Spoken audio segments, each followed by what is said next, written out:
Bonjour à tous, Brigitte Volta-Paulet. Donc, je suis patiente coordonnatrice aux Hospices civils de Lyon et nous allons vous faire une présentation donc du retour d'expérience après 18 mois avec Madame Dadon, donc qui va effectivement aussi se présenter. Bonjour à tous, donc Isabelle Dadon. Donc moi je suis directeur adjoint, donc comme le disait Alexandre, à la direction organisation qualité risques et usagers. Donc on appellera ça la DOCRU dans la présentation. Et donc co-animateur avec Brigitte Volta-Paulet de ce que l'on a appelé la mission PEPS aux Hospices civils de Lyon pour partenariat et expérience patient en santé, dont on va vous présenter en effet les principaux éléments de ces derniers mois et nos perspectives. Voilà. Peut-être diapo suivante. Oups, voilà. Donc, on va, selon les diapos, on va intervenir ensemble ou l'une après l'autre. Donc, vous n'hésitez pas si vous avez des questions au fur et à mesure. Mais je crois qu'on a un temps après. C'est plutôt à la fin. Donc, pour commencer, vous refaire un petit peu la chronique de la mise en place du partenariat aux Hospices civils de Lyon. On n'a pas remis, mais les Hospices civils de Lyon, c'est un établissement hospitalo-universitaire qui regroupe une douzaine d'établissements répartis sur des sites géographiques assez dispersés sur Lyon et dans le sud de la France également. Un peu plus de 5000 lits, en gros, 23 000 personnes.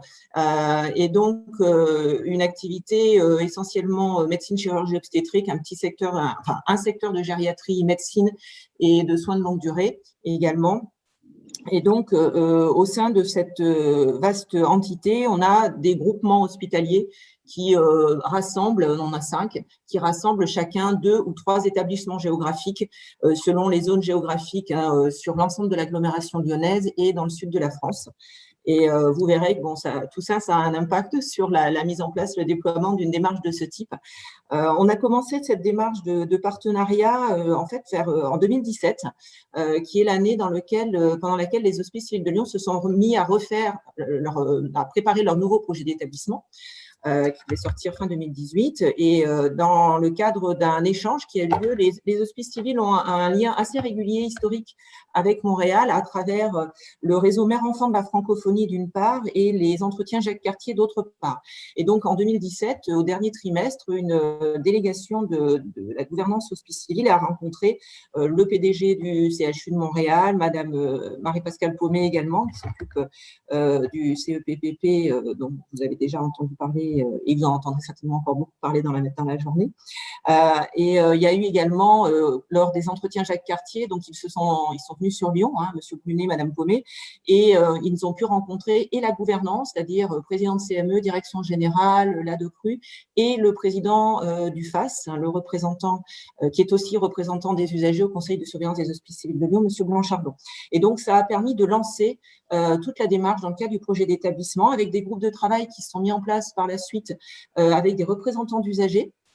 On a un historique de travail avec eux assez régulier au sein de notre établissement, qui nous a permis, après plusieurs de ces rencontres et réunions de travail, pendant lesquelles essentiellement les Québécois ont pu nous montrer comment ils avaient mis en place ce partenariat patient depuis plusieurs années dans leur établissement et avec le CEPPP. Donc, ça nous a permis de rédiger une première stratégie de partenariat et expérience patient aux Hospices civils de Lyon et donc la mise en place la publication fin 2018, novembre 2018, de ce qu'on a appelé Pulsation 2023, c'est le nom du projet d'établissement de l'ensemble des hospices, dans lequel est insérée une démarche de partenariat, donc vous allez voir qu'elle irrigue différents éléments de cette stratégie. De manière globale aussi, pour aller un petit peu au bout, en avril, on a donc embauché une patiente coordinatrice, donc c'est et stabiliser également des éléments de terminologie sur lesquels on s'est fondé pour tout un travail, et ce sera la diapo suivante, dans lequel on s'est embarqué avec Brigitte dès son arrivée au mois d'avril. Donc, Pulsation 2023, notre projet d'établissement, vous voyez sur la partie droite de la diapo la maison qui regroupe en fait à la fois les grandes ambitions du projet d'établissement, faire référence sur notre territoire, faire équipe avec nos patients, faire face dans nos organisations, qui sont les éléments que À vous l'entrée voyez. du bloc, il y a des chaussures à mettre juste à l'entrée. Voilà. Ok, merci. Donc, ces trois grandes ambitions et vous voyez dans la référence au milieu, là, faire équipe avec nos patients, on a cultivé l'expérience patient et en fait, un petit peu dans toutes les dimensions de cette stratégie, on a cette notion de cultiver l'expérience patient, travailler avec nos patients, développer ce partenariat. Il y a même 2 mandats sur les 42 mandats issus du projet d'établissement puisqu'on a les grandes orientations sont découpées dans ce qu'on appelle des mandats qui ont été confiés à des coordonnateurs.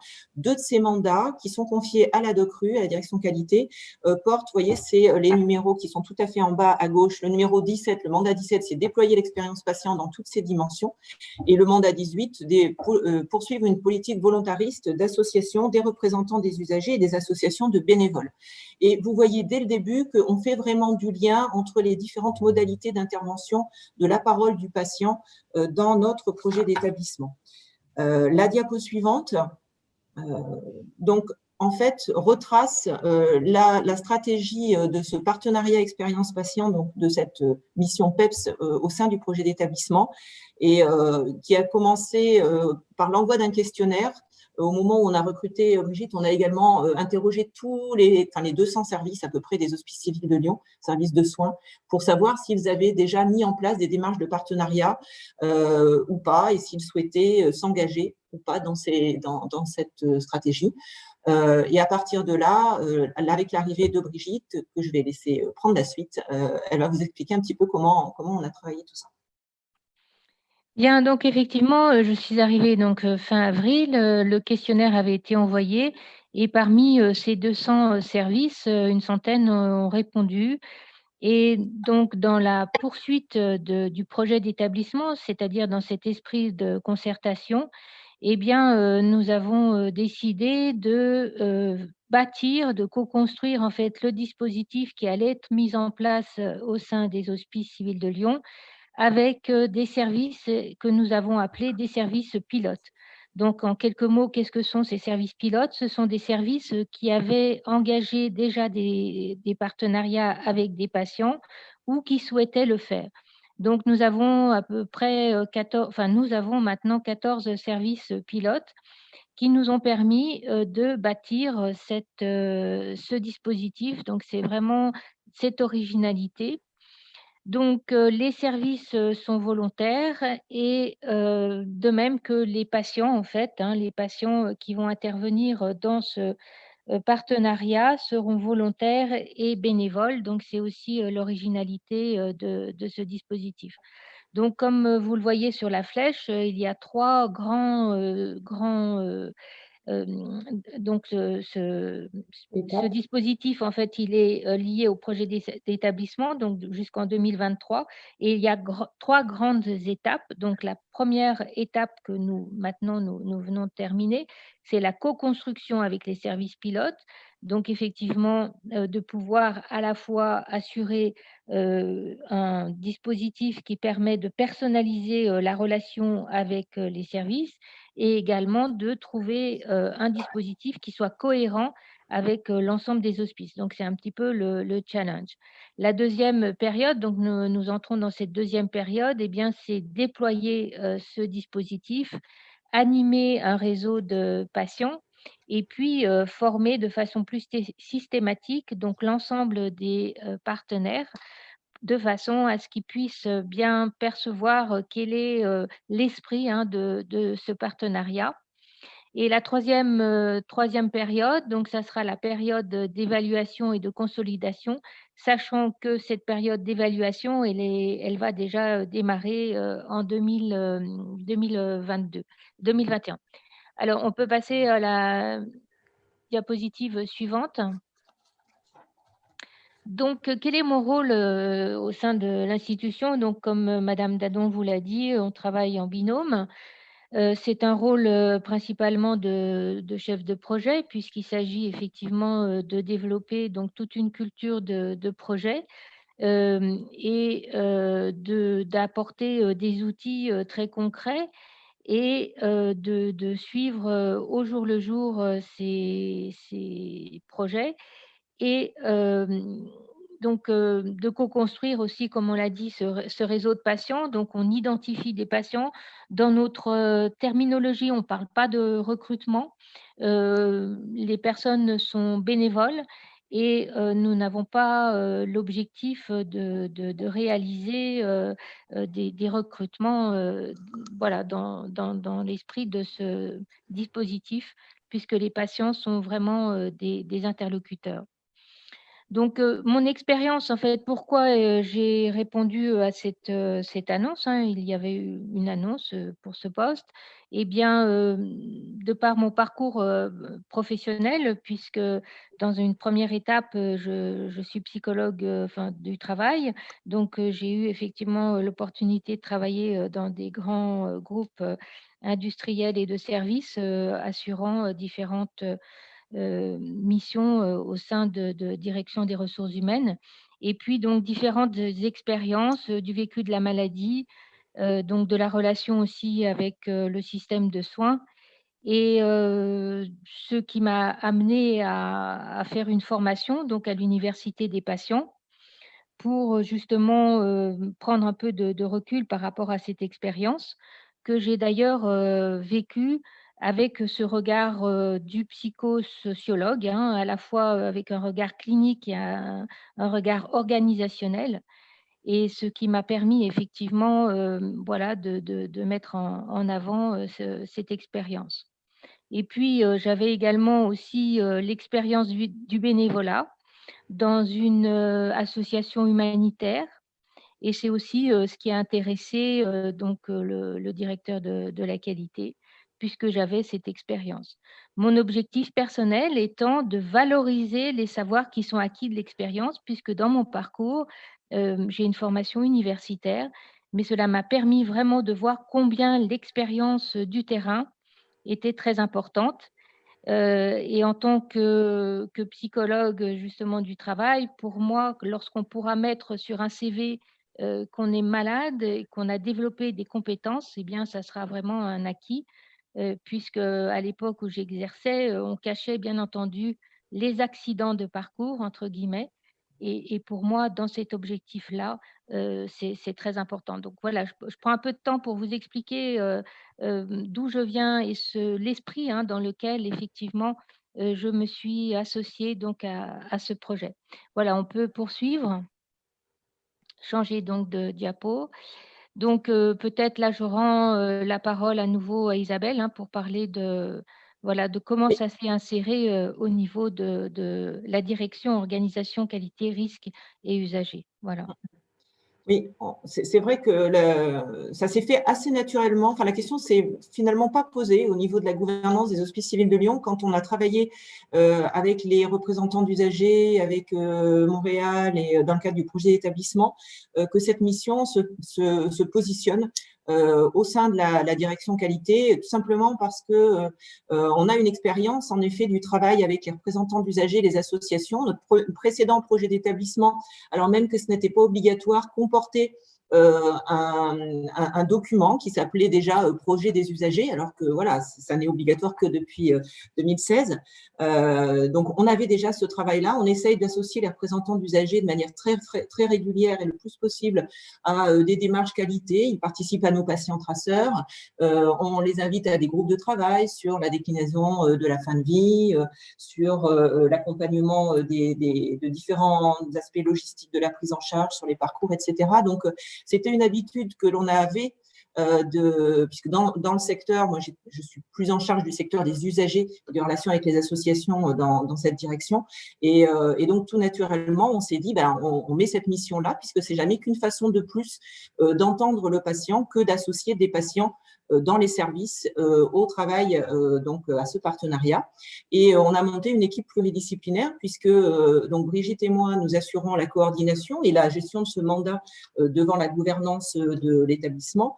Mais bien évidemment, nous bénéficions très largement de la participation du du directeur de cette équipe, qui est le professeur Philippe Michel, qui a l'avantage d'avoir un lien qui est professeur, donc il a le lien avec l'université et ça nous permet d'entrer dans la partie recherche également de ce partenariat. Il fait le lien avec l'enseignement et c'est quelque chose qu'on veut très largement développer. On y reviendra, aussi bien l'enseignement vis-à-vis des personnels médicaux que vis-à-vis des écoles d'infirmières, de cadres, etc.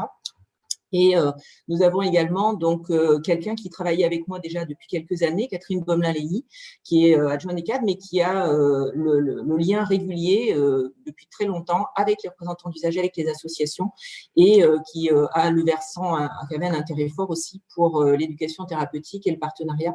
Donc voilà, on a on a un quatuor qui forme la mission PEPS au sein des hospices et on adapte en fonction des besoins et des projets les compétences qui peuvent accompagner les équipes.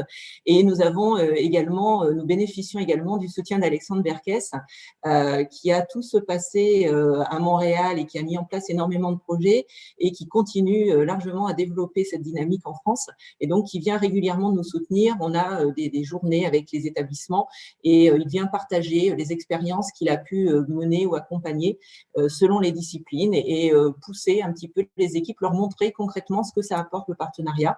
Et je pense qu'il en a convaincu un certain nombre lors de nos différentes interventions. Et donc, à la DocRU, on a tout ce lien avec les représentants des associations et puis également les démarches qualité. Et voilà, c'est pour ça qu'on tenait vraiment à positionner et que ça a beaucoup de sens pour nous. Je passe la parole à Brigitte sur la diapo suivante. Oui, alors je ne sais pas s'il nous reste beaucoup de temps là. Donc, au niveau de la méthodologie, l'originalité… Juste pour te dire, Brigitte, il reste environ, pour vous deux, il reste environ 5 minutes pour qu'on se laisse après 15 minutes de questions-réponses. Et après, vous pourrez donner des éléments complémentaires en même temps que vous répondez aux questions. D'accord. Alors, donc, au niveau de la méthodologie, donc, comme nous l'avons dit, l'originalité, c'est non pas d'être centré sur le patient, mais d'être centré sur la relation. Donc, la littérature, effectivement, nous montre que ces actions de partenariat ont aussi un impact très fort sur les équipes, puisque ça redonne du sens aussi aux pratiques, ça facilite le dialogue. Donc, dans cet objectif de développer une culture, donc on est très attaché au vocabulaire, à la sémantique. Donc, ça, il y a un travail aussi qui va être fait, on en parlera peut-être un peu plus tard là sur la littératie. Donc, c'est vraiment ce langage, comment est-ce qu'on communique, comment on développe en fait cette relation pour qu'on puisse s'écouter, s'entendre et avancer ensemble sur ce projet. Donc, c'est ce développement de la culture, effectivement, est très important. Et puis, de développer une communauté de pratique, donc à travers des échanges, des échanges qui seront non seulement dans le quotidien, dans le suivi, mais également organiser des événements pour pouvoir faciliter les échanges entre les équipes, entre les groupements. Et ça, c'est ce qui nous vaut, parce que on le sait bien, dans les hôpitaux, il y a des concurrences, il y a entre intergroupements, interservices, etc. Donc, nous, dans cette approche, on est vraiment dans cette communauté de pratique. Donc, c'est là aussi où c'est pas si simple à mettre en place, mais c'est l'originalité et c'est ce qui permet aussi d'optimiser tous ces projets qui vont, on l'espère, faire boule de neige. Donc là, je pense que vous aurez accès au diaporama, donc je ne vais pas trop aller dans le détail. Simplement, cette boîte à outils qu'il a fallu co-construire, et bien effectivement, à partir du moment où on co-construit, ça prend du temps. Donc, il y a des allées et venues avec les professionnels, les représentants des usagers, les patients partenaires. Donc, l'idée étant de vraiment d'asseoir cette feuille de route qui est très importante pour situer le contexte. Pourquoi est-ce qu'on fait appel à des patients? Qu'est-ce qu'ils vont faire? Et puis, le fait que ça soit inscrit aussi dans la durée, c'est important parce que ce n'est pas toujours facile d'être patient et puis d'être soigné aussi, et d'autant plus si c'est dans la même équipe. Donc, c'est pour ça que c'est très, très important de faire une feuille de route qui détermine bien quelles sont les responsabilités de chacun et cette feuille de route qui va être co-construite aussi avec les patients partenaires. Donc, toutes ces démarches, en fait, donc on est toujours dans cette perspective à la fois de former, d'écouter, d'évaluer, de promouvoir. Donc, dans la diapo suivante, il y aura effectivement un schéma qui vous le montrera. Et c'est basé vraiment sur des valeurs qui sont très fortes et qui sont la confiance. Confiance en l'autre, confiance à la capacité d'agir, de se développer, se prendre soin du service public et puis dans cette proximité, donc dans une dynamique aussi d'apprenance. Donc, on peut passer à la diapo suivante. Donc, voilà, vous voyez cette roue, mais c'est vraiment, on avance en spirale. Et comme on l'a dit, on a d'abord écouté avant d'agir. Et ça, c'est aussi quelque chose d'important, de ne pas plaquer quelque chose de construit, comment dire, d'intellectuel, mais vraiment de partir de la base, de partir du terrain pour construire et développer ce partenariat. Donc, vous avez un petit dessin, on avance effectivement pas à pas. C'est un peu un travail d'équilibriste. Le fait d'être patiente coordinatrice, c'est pas toujours évident d'avoir ce statut de patiente, voilà. Et donc, on est amené effectivement à ajuster, à évaluer. Et on va passer à la diapositive suivante. Donc de cette nécessité d'orchestrer des voix plurielles pour justement remettre de la résonance. Et parfois, ces voix, effectivement, elles n'ont pas les mêmes points de vue. Donc, on ne va pas lisser les choses, on va entendre les points de vue. Ça veut dire qu'on va accepter le dialogue, on va accepter la confrontation. Et c'est parce qu'on est basé dans une vision, on a une vision, on a cette confiance vis-à-vis des uns et des autres. C'est pour cela qu'on est capable d'aller dans la confrontation et parfois, effectivement, d'accepter, voilà, d'échanger, de construire et de ne pas être dans cette recherche systématique comment dire, de lisser la parole. Voilà. Et on peut accepter les aspérités. Donc là aussi, c'est pour ça que ça prend du temps. Voilà, donc je ne sais pas si tu veux reprendre la parole, Isabelle. De toute façon, on répondra aux questions parce qu'effectivement, là, on n'a pas énormément de temps. La diapo suivante, peut-être simplement. Voilà, c'était là.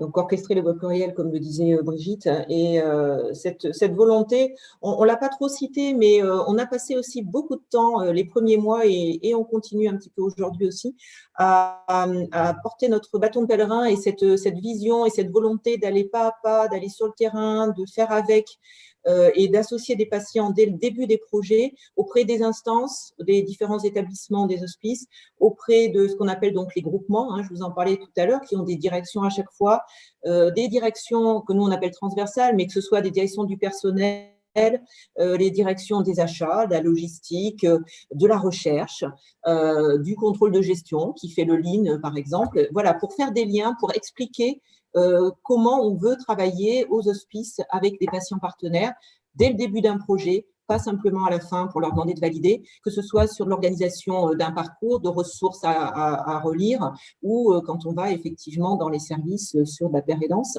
Dans les pôles aussi également, on a régulièrement, on le fait encore, on est encore souvent invité à venir présenter la démarche et on le voit, ça prend bien. Il y a de plus en plus on restera toujours sur cette notion de bénévole, même si dans notre projet d'établissement, on a dit qu'on souhaitait que d'ici 2023, on ait en gros un service sur 2 qui ait une démarche de partenariat ou d'expérience patient, ce qui veut dire une bonne centaine de services quand même aux hospices. Donc, Brigitte vous disait tout à l'heure, on a déjà 14 services pilotes qui se sont engagés, qui ont signé leur feuille de route, qui ont avancé, qui ont bénéficié du label, puisqu'on a mis en place un label PEPS, donc officiel, remis par la gouvernance, et on va en avoir au moins autant cette année. Et voilà, on se dit qu'on arrivera probablement enfin, on va essayer d'avancer à ce rythme-là chaque année.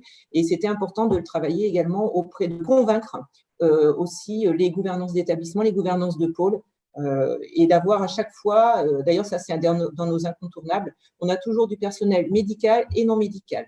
On ne part jamais sur une démarche s'il n'y a que l'un ou que l'autre, en plus du patient bien sûr. Je voudrais juste rajouter quelque chose, en fait, aussi l'originalité, hein, cette démarche. Je regardais un petit peu les questions, pourquoi patiente coordinatrice alors qu'on a été professionnel? Eh bien, c'est l'expérience de la maladie, l'expérience effectivement qui modifie hein, complètement, j'allais dire, sa vision des choses.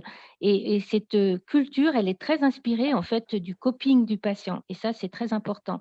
C'est-à-dire que on n'est pas dans quelque chose de grandiose et voilà, de plaquer les choses, mais on avance effectivement avec cette, comme le patient en fait, hein, qui est confronté à la maladie. Donc, il est amené à construire un réseau, il est amené à avancer pas à pas, à viser une économie d'énergie, à privilégier la transversalité, à ajuster, évaluer. Donc, ça, c'est vraiment très important. Et donc, pourquoi est-ce que j'ai choisi ce poste de patiente coordinatrice? C'est une question effectivement personnelle. Hein, voilà, c'est le fait de donner une parole à ces personnes qui ne sont pas entendues et puis petit à petit de faire progresser aussi le droit du travail, de faire progresser plein de choses. Donc, c'est un petit peu effectivement un peu Don Quichotte, mais voilà, c'est cette idée hein, voilà, de faire évoluer les pratiques en tout cas. On avait une dernière diapo qui était sur les perspectives, mais je pense qu'on va se laisser du temps peut-être pour les questions. Ouais. Simplement pour vous dire que voilà, on a avec la nouvelle certification de l'HAS, forcément, on va conforter hein, nos orientations et ce lien avec la démarche qualité globale. PEPSI, c'est le programme d'évaluation qu'on met en place à partir de cette année 2021 pour nous permettre en 2022 et 2023 de valider au sein du projet d'établissement la pertinence de ces démarches et de permettre la reconduction sur le projet d'établissement suivant, en tout cas on l'espère, et la mise en place d'indicateurs également de suivi avec les services.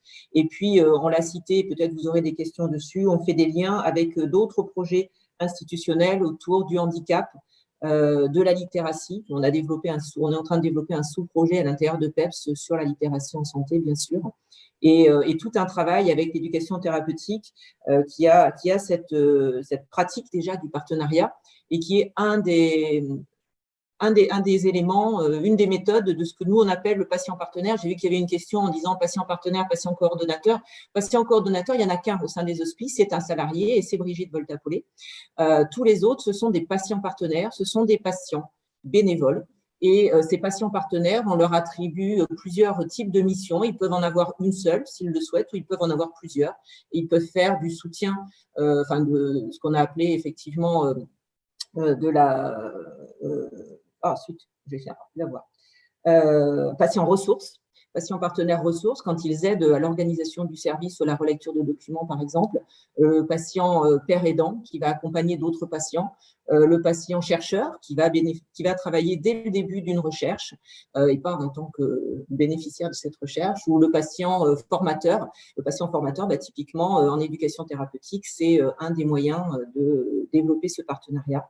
Et puis, petit à petit, on souhaite développer le patient coach, puisque un seul patient coordonnateur pour l'ensemble de… On a déjà plus d'une trentaine de patients partenaires au sein des hospices et à l'horizon 2023, on en aura forcément beaucoup plus. Et il faut les accompagner, on ne peut pas les laisser tout seuls. Et donc, petit à petit, il faut qu'on entoure aussi la mission d'autres patients coachs. Donc, voilà. Et puis, les associations, mais ça, c'est quelque chose qu'on va développer au sein des hospices à partir de cette année de manière beaucoup plus formelle aussi et constructive avec eux. Merci à toutes les deux. Bravo. Oui, bravo, en effet. Déjà, bravo. Merci surtout de montrer le chemin pour plusieurs, parce que vous avez en fait été assez audacieux dans cette initiative-là. Forcément, vous expérimentez, vous faites un chemin d'essai et d'erreur. Et ce qui est intéressant, c'est de voir justement beaucoup des questions qui sortent, qui sont des questions que vous vous êtes posées et que vous vous posez toujours et qui sont toujours aussi, toujours difficiles et délicates. Vous avez répondu à plusieurs d'entre elles. Donc, je vais pas revenir sur celle-ci, mais le lien, par exemple, de l'expérience de vie pour Brigitte, plus précisément, ce lien avec l'expérience de vie avec la maladie, quelle est sa place à l'intérieur de ce rôle-là, comment mobiliser cette expérience-là en même temps qu'on a un rôle professionnel dans l'organisation. Donc, peut-être cette question-là en particulier. Et la deuxième, à laquelle vous n'avez pas encore répondu, qui était celle sur la manière dont vous identifiez ces usagers partenaires ou ces patients partenaires que vous impliquez dans les projets que vous accompagnez dans les services de soins. Donc, effectivement, il y a une question sur le coping. Qu'est-ce que c'est brièvement le coping du patient? Eh bien, il y a certains patients qui, face à l'épreuve de la maladie, Non, on a eu un écho. Alors, pourquoi ça résonne? Non, c'est bien. Alors.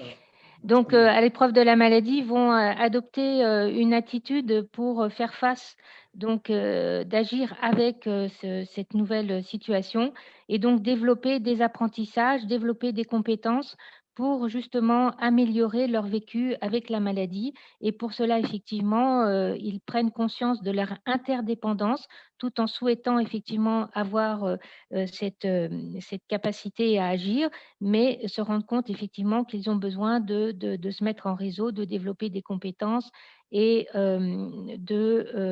voilà, d'avancer aussi pas à pas. En fait, c'est tout ce qu'on a décrit hein, dans la méthode. Et donc, je ne sais plus, qu'est-ce qu'il y avait d'autres questions là, tu me posais par rapport à mon statut là de…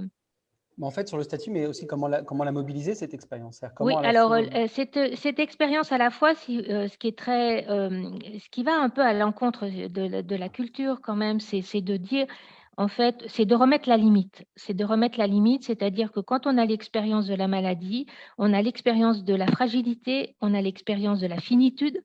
Donc on se dit, ben voilà, je suis mortelle. Qu'est-ce que je vais faire de mes prochaines années?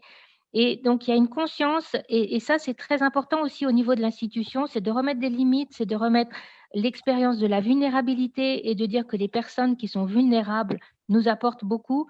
L'expérience que j'ai eue chez Emmaüs pendant 8 ans, c'est d'être aussi associée à des personnes et finalement de se rendre compte que ces personnes qui n'ont pas le même parcours, qui ont fait des choses, qui vivent dans la rue, etc., elles ont un savoir, elles ont des compétences et elles nous apportent une connaissance et finalement, c'est un regard qui nous permet d'interroger nos pratiques.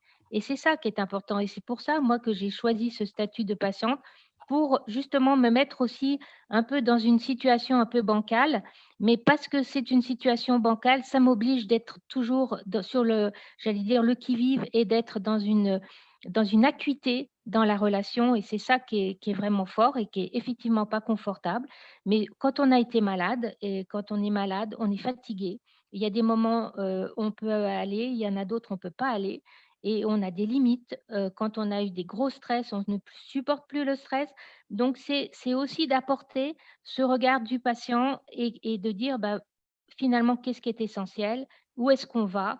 Et donc, aussi dans des structures où comment dire, l'économique a prédominé, c'est de dire, bah, on remet de l'humain. Bah, remettre de l'humain, c'est aussi remettre cette dimension de l'être, voilà, qui est dans l'instant, dans sa fragilité, mais aussi c'est la force aussi de cette vulnérabilité, parce que donc c'est renverser un petit peu, voilà, des valeurs et apporter des valeurs nouvelles, d'apporter un peu quelque chose un peu nouveau, voilà, dans la structure.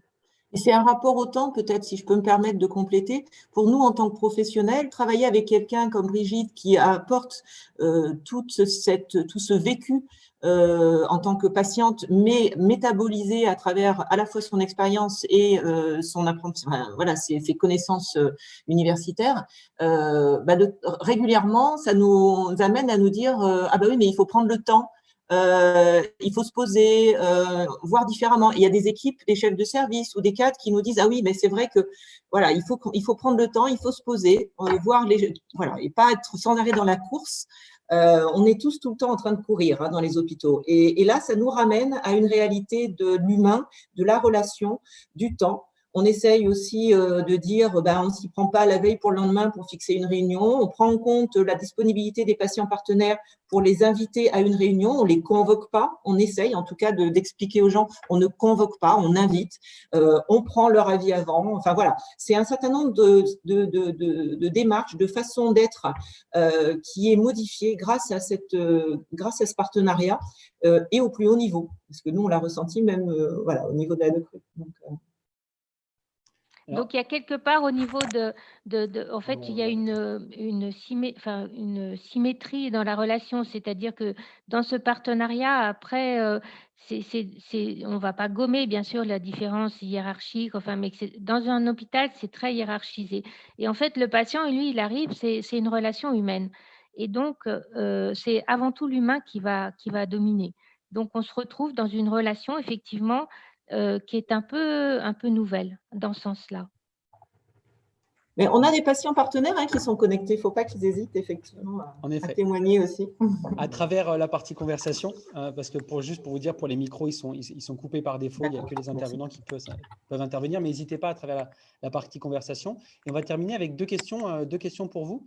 La première, c'était revenir, vous en avez mentionné quelques éléments, mais il y a de l'appétence pour ça, sur comment vous identifiez les patients, comment vous accompagnez sinon les équipes de soins à identifier les patients qui seront des patients ressources, par exemple, dans les services. Et la deuxième, c'est, vous avez mentionné le fait que la certification, celle qui s'en vient, peut être un levier de déploiement de la culture et des pratiques de partenariat. Et si oui, donc de quelle manière? Alors, je vais répondre à la première et puis je te laisserai, Isabelle, répondre à la seconde. Donc, comment est-ce qu'on identifie des patients? Justement, on est dans on parle beaucoup du recrutement des patients. Nous, c'est plutôt, comme on est dans la relation, c'est créer en fait. Qu'est-ce qui va faire que deux personnes uniques vont avoir envie de travailler ensemble? Donc, c'est vraiment chercher d'abord une personne qui a envie d'aller dans ce partenariat, donc qui est prêt à confronter aussi son point de vue et accepter d'avoir un point de vue différent des autres. Donc, quelqu'un qui a envie d'aller dans le dialogue. On va chercher une personne qui a envie de prendre soin du service public, parce que le service public, il est là où il est en ce moment, mais il y a aussi cette volonté de prendre part. Donc, il y a quelque chose qui va au-delà du point de vue personnel, mais c'est des valeurs, c'est quelque chose qui sont très importantes. On va chercher des personnes qui vont avoir une certaine disponibilité, mais c'est une disponibilité aussi d'esprit. Et puis, surtout, il y aura plusieurs possibilités, c'est-à-dire qu'il y aura des patients qui vont être là au long cours, c'est-à-dire qui vont vraiment s'investir, mais on a aussi envie, on sollicite la parole des patients qui ne sont pas forcément, on ne va pas aller chercher les premiers de classe, on ne va pas aller chercher systématiquement les personnes qui ont été formées. Alors c'est vrai, moi j'ai fait l'université des patients, mais on va aussi donner la possibilité d'aller écouter, d'aller entendre, donc à travers des focus group, des personnes qu'on n'entend pas habituellement. Donc il y a vraiment cette volonté là encore, de donner plusieurs possibilités d'intervention. Et donc, cette identification des patients, elle est faite aussi avec les équipes. C'est eux, avant tout, qui connaissent les patients, qui vont dire, ben voilà, donc on ne va pas chercher forcément la personne qui est un béni oui-oui. C'est surtout pas l'objectif, mais c'est d'avoir aussi des personnes qui sont capables d'être critiques, mais constructives. Voilà. Sur la certification, de toute façon, il y a plusieurs choses qui font que ça va soutenir notre démarche. En tout cas, on en est assez convaincus. C'est à la fois cette volonté de continuer d'accroître le rôle des représentants d'usagers et des associations de patients qui ont cet historique du droit des patients, mais en leur demandant d'aller au plus près encore d'actions de certaines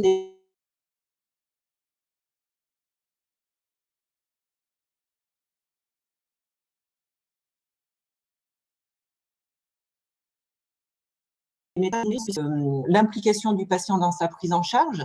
Et c'est pour ça que j'ai vu on essaye le plus possible d'avoir des liens avec les équipes qui développent ces programmes et avec les patients qui sont formateurs dans ces programmes. Et puis, de manière plus générale, on se dit que le fait de soutenir ces valeurs, ces méthodes du partenariat et d'expérience patient auprès d'un maximum de responsables, d'équipes et d'équipes tout simplement, eh bien, ça va favoriser une écoute plus régulière, des patients et cette implication qui est revendiquée dans le nouveau manuel de certification. Donc, en fait, c'est attaqué un peu par les représentants d'usagers, par les patients, par les démarches institutionnelles et encore une fois aussi par les associations, qu'aujourd'hui, on se contente très souvent de dire, moi, aux hospices, on a pratiquement 100 associations qui interviennent avec des bénévoles dans les services. Pratiquement aucun de nos patients partenaires aujourd'hui ne sont issus d'associations. C'est pas un choix, c'est simplement parce qu'on prend ceux qui sont volontaires. Si demain, il y a des patients qui sont aussi dans des associations, eh bien, ils seront les bienvenus, mais avec la casquette de patient partenaire, on essaye de bien faire la distinction. Vous avez vu, à un moment, on avait dit orchestrer les voix plurielles. Chacun a sa place, et c'est la volonté de cette démarche de dire le RU, il a sa place, représentant d'usagers. Les bénévoles d'associations, il faut qu'on les connaisse mieux pour mieux travailler avec eux et peut-être travailler dans certains programmes de partenariat sur le parcours, sur la sortie, etc. Mais ils ont un rôle spécifique. Les patients partenaires, ils ont aussi leur rôle. Voilà, chacun d'eux, on les écoute et on leur donne leur place dans nos démarches. Alors, merci. D'ailleurs, on va rebondir juste sur cette dernière réflexion que tu as partagée, Isabelle, parce qu'il y a plusieurs questions qui sont venues. Certaines viennent en privé, donc on ne les voit pas toutes. N'hésitez pas à les mettre aussi dans la partie commune pour les partager. Il n'y a pas de mauvaises questions. Vous êtes tous curieux et vous avez beaucoup des enjeux similaires que vous voyez dans vos organisations. La question pour vous, c'est justement, c'est quoi les alliances? Comment vous réussissez à faire émerger des alliances entre, par exemple, les représentants d'usagers et les nouvelles figures d'usagers partenaires, avec lesquels, des fois, il y a des compétences différentes, des objectifs différents. Donc, comment vous faites travailler ces personnes-là ensemble et comment, du point de vue de la stratégie PEPS, donc partenariat expérience patient en santé, comment vous les intégrez dans un travail commun? Juste, je vais peut-être répondre pour commencer, puis Brigitte, n'hésite pas à compléter. Vous donner un exemple. Le Covid, il y a un plan blanc dans les établissements. On a travaillé une annexe du plan blanc, qui est une annexe sur les usagers et patients. Et en fait, on a fait des réunions où on a invité aussi bien des représentants d'usagers que des patients partenaires. Et le FAS également, pour représenter les associations. Et on a travaillé ensemble sur le retour d'expérience des uns et des autres et qu'est-ce qu'il faut qu'on mette dans un plan blanc pour les prochaines fois. Et en fait, ils ont chacun apporté des choses très différentes, justement de leur expérience, de leur connaissance, donc ça pour les patients partenaires qui ont pu nous dire, moi en tant que patient, pendant la pandémie, voilà, on m'a envoyé un SMS pour me dire de ne pas venir la semaine suivante à un rendez-vous, puis en fait, le jour du rendez-vous, on m'a rappelé pour me dire, mais pourquoi vous n'êtes pas là, on vous attend. Voilà, c'est une incohérence qu'on a essayé de modifier dans la deuxième vague avec une organisation institutionnelle derrière. Les représentants d'usagers, ils ont pu nous donner des éléments en disant on n'a pas été beaucoup associés, on aimerait bien mieux connaître ce que vous mettez en place. Et du coup, tous les mois, depuis la deuxième pandémie, le deuxième confinement, on a des réunions avec les représentants d'usagers, la direction générale de l'établissement, où on leur fait un retour, voire on leur pose des questions sur comment on a refermé un petit peu l'hôpital pour justement protéger certains patients, ou au contraire, qu'est-ce qu'on a essayé de mettre en place pour garder le lien social. On leur a expliqué comment on a fait certains choix de patients pour les réanimations, etc. Donc voilà, ça c'est des choses, chacun a apporté et c'est très riche et je pense qu'on ne pourrait plus s'en passer. Enfin, je pense qu'on pourra plus s'en passer parce que, y compris au niveau de la gouvernance, ils voient le bénéfice de tout ça et ça avance finalement pas si lentement que ça. Quand on se dit que ça fait à peine 18 mois qu'on a élaboré toute cette stratégie. Et dans un établissement comme les hospices, et c'est vrai que chacun apporte sa pierre. Un grand